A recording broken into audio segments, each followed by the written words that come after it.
atong Weh, sana all Ma'am Step.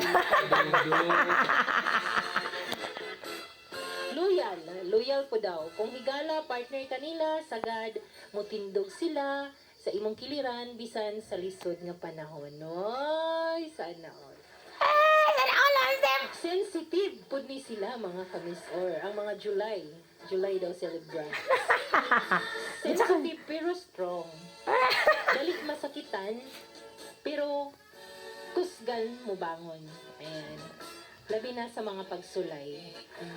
So dili na nimo makita no nga kuan pero nagbangon ana ba. Then family oriented. Importante kaayo nila ang pamilya ug andam silang magsakripisyo. Og maalamon sa desisyon, dili sila magpadalos-dalos. Gusto nila hunahunahon pag-ayo ang mga butang sa pamuliho. O creative pud ni sila, talented. Daghan nila hilig sa music, arts, pagluto, ug uban pang paagi sa pagpadayag sa ilang talento. Sana all. Ug matinabangon. Ganahan sila motabang bisan walay kapalit. O, tabangan na mong mga nangawat na ni Ma'am Step. Resilient pod mga kamisor. Bisan kapila mapakyas, dili sad mo undang. Mabalik gihapon. Og Di may ka-shoutout kaya wako signal pero makapaminaw me. higugma kanila, buhaton nila ang tanan para panaligdan ka. Og bisay adunay mga kalampusan sa dili sila magpabilin og yano. Depende sa person. Una, no? Ang mga natao sa July, dili perfect. Pero kung tinuod nilang gihigugma ang usa ka tao, tibuok kasing-kasing ang ilang ihatag. Ug kung ilang pilion nga mopadayon, walay unos nga makapapildi sa ilang paglaom. And of course, mga kamisor, kung naay positive, napon ni sila yung mga negative kay nga mga qualities. Correct. So, ang no, dili man tanan July nga celebrants ingon ani, pero usually ang general personality traits Lalahi man gyud. nga usahay makita sa ilaha. So, sa negative po ni nga side, mga kamisor, sobra ka sensitive. Dali masakitan sa mga pulong or gibuhat sa uban. Bisan dili tuyo.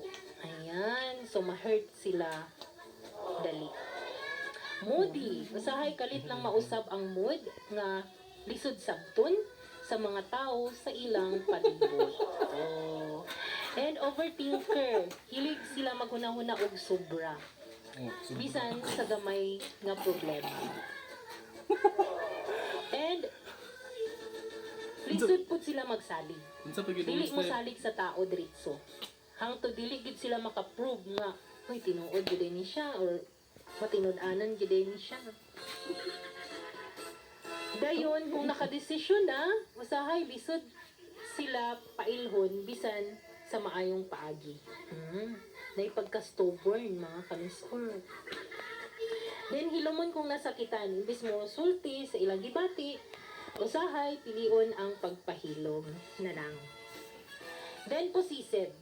Kung importante kay nila ang sa katao, usahay sobra ang ilang pagpanalipod o selos. Ay, yan na di ay. So kana no sa mga o isa pod mga kamis or dili daw dali mo pasaylo. Bisan mo pasaylo sila usahay dugay nila malimtan ang nahimo sa uban. Sakto. Usahay mangita sila sayop sa ilang kaugalingon. Usahay dili nila ma-appreciate pod ilang kaugalingon. Muna mga kamisyon, ang personality, dili lang na siya makabase sa bulan sa natawhan. Muna ang kinaiya, gigul mausab sa pagpadako, sa kasinatian, o sa mga desisyon. Radyo lang while listening. Munang, mauna, no? Positive and negative traits sa atong mga July celebrants. So, happy birthday sa atong mga July babies, mga kamisor.